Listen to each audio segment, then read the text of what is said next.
dari semula telah kau tetapkan hidupku dalam tanganmu, dalam rencanamu Tuhan.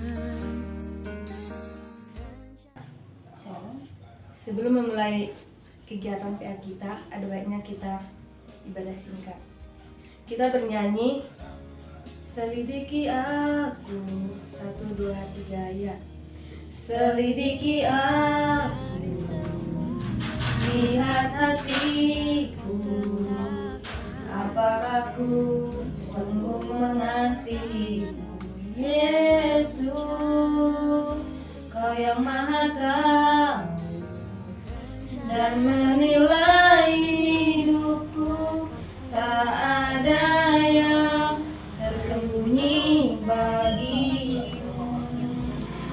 Telah kulihat kebaikanmu yang tak pernah habis di hidupku. Ku berjuang sampai akhirnya Kau dapati aku tetap setia. Kita berdoa. Terima kasih Bapak, terima kasih Bapak, sebentar kami akan melakukan PA, kiranya Engkau memberikan kami. Kita buka pikiran supaya apa firman yang akan kami beritakan kami dan kami terapkan ke dalam hidup kami sehari-hari.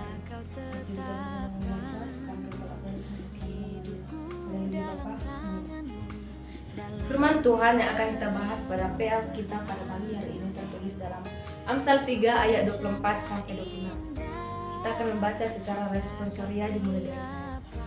Jikalau engkau berbaring, engkau tidak akan terkejut, tetapi engkau akan berbaring dan tidur nyenyak. Janganlah takut kepada kejutan yang tiba-tiba atau kepada kebinasaan orang fasik bila itu datang. Ayat 26 kita bacakan bersama-sama. Karena Tuhanlah yang akan menjadi sandaranmu dan akan menghindarkan kakimu dari jerat. Demikianlah firman Tuhan.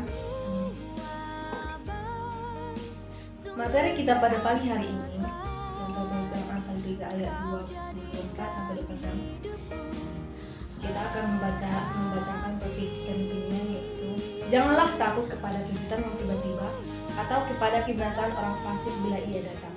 Karena Tuhanlah yang akan menjadikan sandaranmu dan akan menghindarkan kakimu dari jerat, yang tertulis dalam Amsal 3:25 sampai 26. Dunia yang dimana kita tinggali ini adalah dunia yang penuh kejutan. Banyak hal yang membuat kita kaget bahkan terkejut. Sebutlah misalnya soal kekejaman sekelompok orang di Suriah dan Irak. Demi sebuah kepentingan sendiri, manusia sekarang sangat mudah melakukan perbuatan yang merugikan, bahkan berdampak sangat luas. Kalau diingat rasanya tidak ada tempat aman lagi untuk tinggal di dunia. Kita tidak bisa menghindari apalagi menghentikan kebiasaan orang fasik. Semua itu memang harus terjadi sebelum sampai kesudahnya seperti yang dinubuatkan. Firman Tuhan, apa yang dapat kita lakukan hari-hari ini? Hanyalah hidup seturut kehendak Tuhan, dan selebihnya serahkan semuanya kepada kedaulatan Tuhan saja.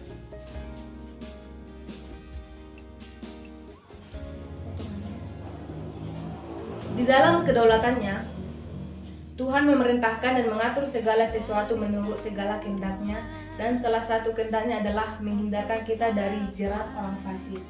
Oleh sebab itu, apapun yang terjadi di sekitar kita, Allah mau kita untuk tidak terkejut dan tidak menjadikan iman kita lemah. Tetapi, biarlah iman kita menjadi bertambah kuat dan tetap bersandar hanya kepada Tuhan saja. Orang yang bersandar kepada Tuhan adalah orang yang menghadapi segala sesuatu bersama Tuhan, tidak mengandalkan kepintaran, kekayaan, pengaruh dan kekuatan sendiri. Orang yang bersandar pada kekuatan sendiri, orang yang bersandar kepada Tuhan adalah orang yang pesimis, tidak dipenuhi ketakutan dan tidak dibimbangkan oleh apapun yang terjadi, dan hidup dalam perlindungan Tuhan. Dapatkah orang bersandar kepada Tuhan digoncangkan? Jelas tidak. Seperti pemazmur, kita dapat berseru kepada kebinasaan orang fasik. Allah adalah gunung batuku dan keselamatanku, kota bentengku, maka aku tidak akan goyah.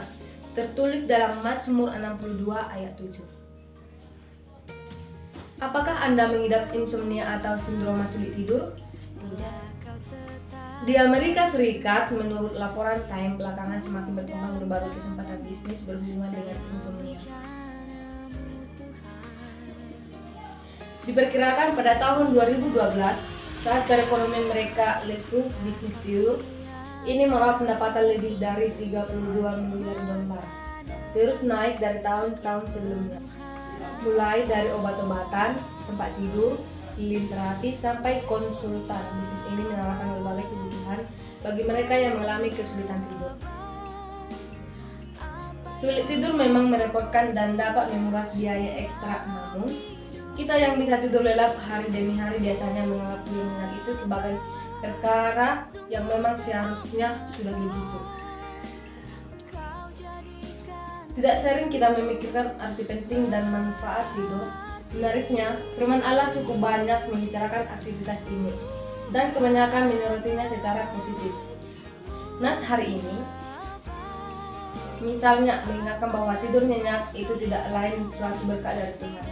Tidur merupakan salah satu bentuk pemeliharaan dan penjagaan Tuhan atas hidup kita. Orang yang bertaut kepada Tuhan akan sejahtera jiwanya, dan pada gilirannya tubuh lahiriahnya pun akan dapat beristirahat dengan tenteram. Hari ini saat terjaga dari tidur atau saat berbaring menjelang terlelap, bagaimana jika kita meluangkan waktu untuk merenungkan berkat Tuhan yang unik ini? Biarlah kesadaran ini menolong kita mengembangkan pola tidur yang sehat, tidak berlebihan dan tidak pula kerap begadang. Dilihat dari ayat sebelumnya, Amsal ini juga menegaskan dalam ayat 5, percayalah kepada Tuhan dengan segenap hatimu dan janganlah bersandar kepada pengertianmu sendiri. Seperti ada dalam cerita dalam Alkitab, yaitu dua malaikat yang sedang melakukan perjalanan keluar kota dan singgah pada rumah seorang yang kaya raya. Keluarga itu tidak mengizinkan kedua malaikat tersebut tidur di dalam rumah yang besar mereka.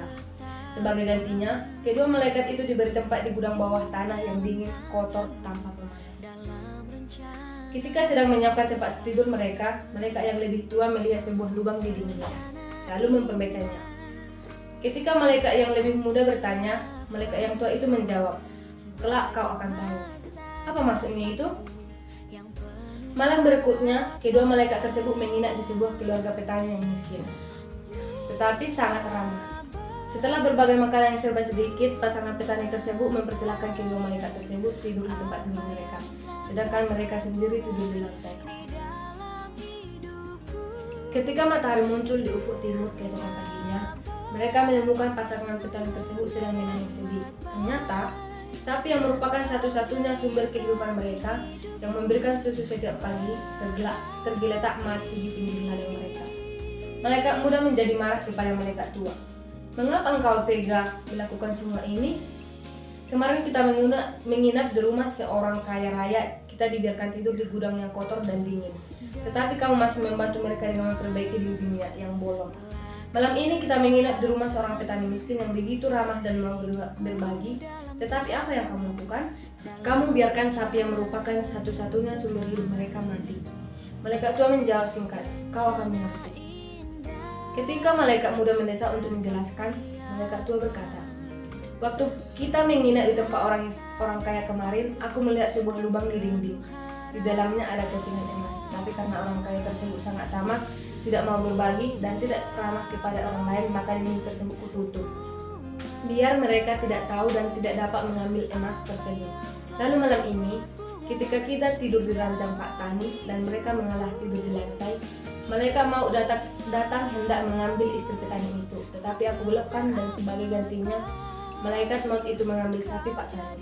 Inti dari cerita yang saya berikan pada pagi hari ini yaitu, pernahkah kita merasa bahwa hidup kita begitu berantakan dan Tuhan sepertinya tidak bekerja sesuai dengan harapan kita? Namun kita tahu bahwa Allah bekerja sesuai dengan rencananya, dan rencananya itu pasti indah. Orang bijak memandang jauh ke depan. Demikianlah PR kita pada pagi hari ini. Kita tutup dengan sembahan kepada Tuhan. Kita bernyanyi, "Terima kasih Tuhan." 1, 2, 3 ya. Terima kasih Tuhan untuk kasih setiamu yang ku alami dalam hidupku. Terima kasih Yesus untuk kebaikanmu sepanjang hidupku. Terima kasih Yesusmu buat anugerah yang Kau beri, sebab hari ini Tuhan adalah syukur bagimu. Kita berdoa. Terima kasih Bapak, terima kasih Yesus, saat kami hari ini kami selesai membahas tentang kiranya tugas kita memberitakan dan juga